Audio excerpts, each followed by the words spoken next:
A Gustavo Gaona, vocero de la Cámara Empresaria del Transporte de Pasajeros de Larga Distancia, CELADI, cuál es la situación. Esta Cámara reúne a la mayoría, 75% de las empresas. Gustavo Gaona, muy buenas tardes, gracias por atendernos. Marcelo y Silvia le hablan. Bueno, nos gustaría saber cómo están Buenas tardes. viviendo esta época de pandemia. Buenas tardes. Bueno, la verdad que con mucha dificultad, como describían ustedes en la introducción, detenidos desde el 19 de marzo pasado, son más de 100 compañías que en la Argentina brindan un servicio que si bien está, digamos, compuesto o provisto por compañías privadas, compañías de buses privadas, todas empresas argentinas, familiares, lo cierto es que este sector conforma un servicio que es público, ¿no? Y es lo que garantiza la verdadera conectividad en la Argentina, porque el bus, a diferencia de otras modalidades, conecta a más de 1.600 localidades en todo el país.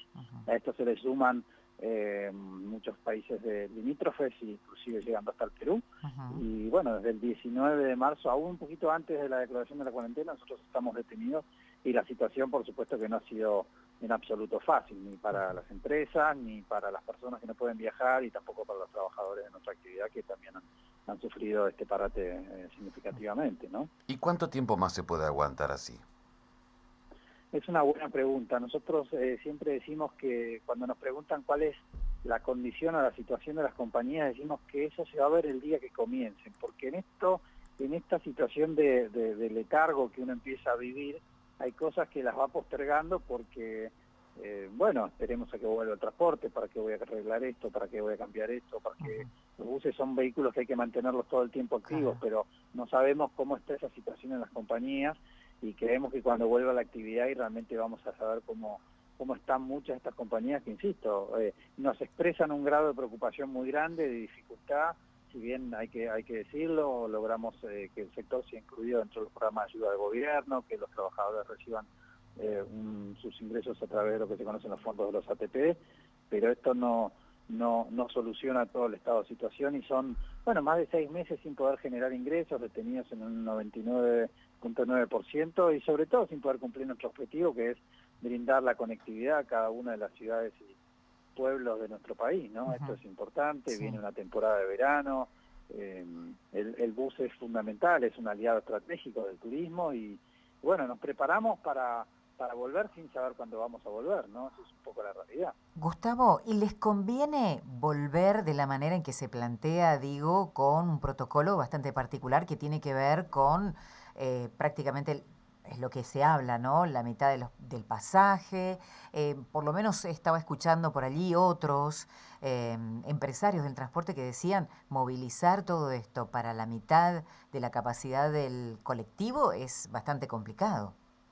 Es bastante complicado, todavía no está del todo definido el tema de la capacidad. Nosotros esto lo venimos siguiendo, sabemos que el protocolo en términos generales, y en parte nosotros hemos aportado nuestro grano de arena, pero la autoridad lo está terminando de definir, y uno de los puntos que falta definir es la capacidad. Ujú. A ver, hemos observado mucho lo que ha ocurrido en el mundo, no solo en el transporte terrestre, en el aéreo, donde al principio se hablaba de esta necesidad de generar un distanciamiento o evitar, digamos, el cupo completo. Hoy la teoría y la práctica en el mundo están demostrando otra cosa, que tomando medidas de precaución, como el uso de tapabocas, Ujú. respetando la renovación del aire, tanto en lo que son los ómnibus como en los aviones y demás, garantizan un muy bajo nivel de contagio. Pero bueno, quien tiene que regular esto es la autoridad, porque como bien decías vos, si no es muy difícil, sobre todo en un sector como el de los ómnibus, que no tiene ni subsidios ni nada, y todos los costos impactan sobre la tarifa, es muy difícil poder operar en forma restrictiva, ¿no? Y Claro. además,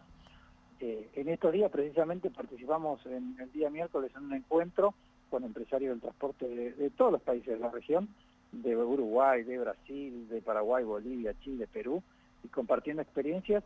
Y lo cierto es que aún en muchos de los países vecinos donde no se limitó la capacidad y tampoco se paró el transporte, la demanda cayó Sí. significativamente. Entonces, son muchos los desafíos por delante: cómo volver, cuándo volver, y si la gente se va a animar o va a querer volver a viajar, ¿no? Entonces son muchos interrogantes, pero bueno, mientras tanto igual nosotros somos, de alguna manera, o no nos queda otro que ser optimistas y prepararnos para este posible regreso, ¿no? ¿Tuvieron en algún momento atraso en los subsidios por parte de Nación, que es esta ayuda como principalmente para cubrir los sueldos?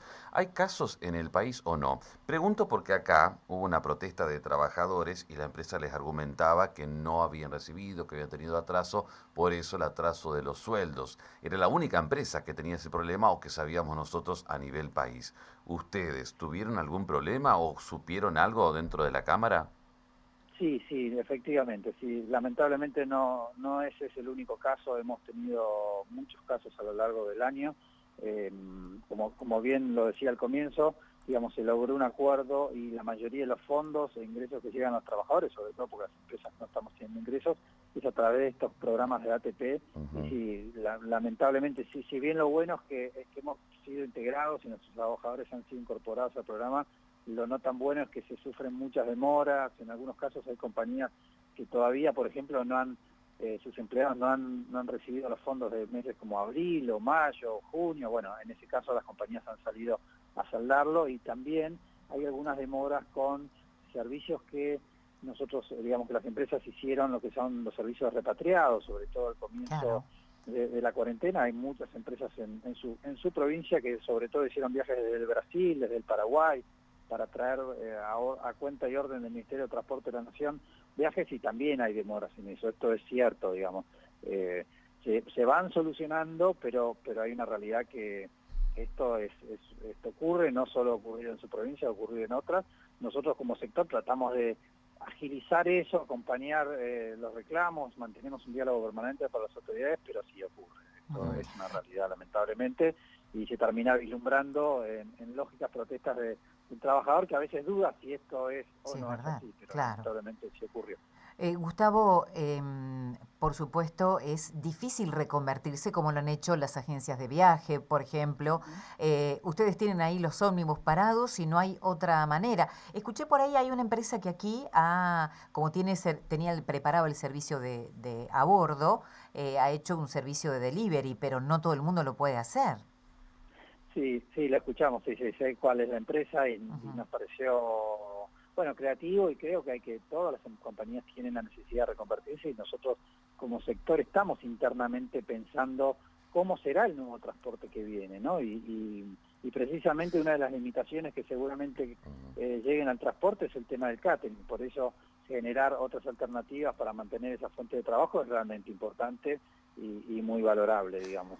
Pero el transporte que viene es un transporte diferente, es un transporte que nos vamos a tener que acostumbrar a algunos cambios, pero que va a seguir siendo esencial y necesario, ¿no? Digo, porque el transporte, nosotros decimos muchas veces que es el motor de muchas actividades, y para muchas ciudades y pueblos es el motor del turismo, es el motor del comercio, de la conectividad, y es fundamental este regreso, pero sabemos que va a tener ciertas limitantes, y a eso se suma, bueno, la situación de las compañías, ¿no? Pero en algún momento habrá que pensar en esta vuelta del transporte. Nosotros estamos por nuestra parte ansiosos, tratando de ver qué alternativas hay, trabajando mucho, estamos trabajando también con el Ministerio de Turismo de la Nación.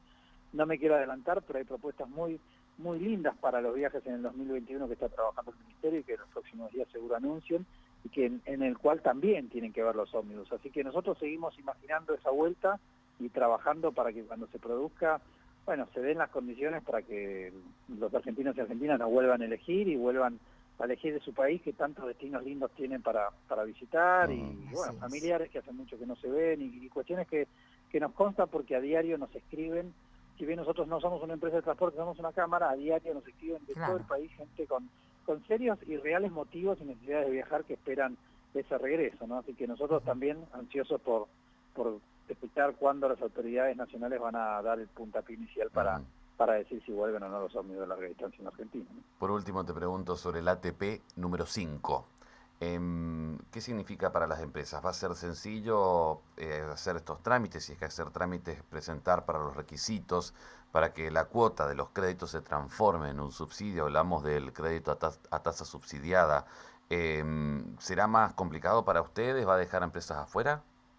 En principio creemos que no. Hay una particularidad con lo que tiene que ver con el transporte de larga distancia. Al ser un transporte cuya detención se debió específicamente a una norma que a nosotros nos impide circular, y prácticamente no podemos realizar otras tareas alternativas. Entonces entramos dentro de una categoría especial, lo mismo que ocurre con el turismo, y en principio existía el compromiso de mantener de alguna manera bastante similar hasta ahora, digamos, el pago de los ATP, por lo menos hasta el mes de diciembre. Esto es lo que nosotros sabemos, entonces no implicaría exactamente lo que puede llegar a caerle a otras actividades. Esto es una buena noticia para nuestro sector, pero bueno, los ATP honestamente los vamos trabajando mes a mes. Existe este compromiso, lo mismo que con las actividades del turismo, y en ese sentido deberían estar garantizados hasta fin de año. Pero todo va cambiando sobre la marcha y nosotros estamos atentos. De hecho, ya le hemos planteado al Estado que es muy importante que con la vuelta de la actividad, cuando esta se produzca, no creamos que ahí se terminó la historia y ya no hay más inconvenientes, sino que tomemos eso como el paso inicial de la recuperación de la actividad y no simplemente el fin, sino más bien el comienzo, ¿no? Muchísimas gracias, Gaona, muchísimas gracias por su tiempo. No, por favor, gracias a ustedes y bueno, ojalá pronto tengamos la noticia de Ojalá. cómo y cuándo vuelven los buses a tantos destinos en Argentina que lo están esperando.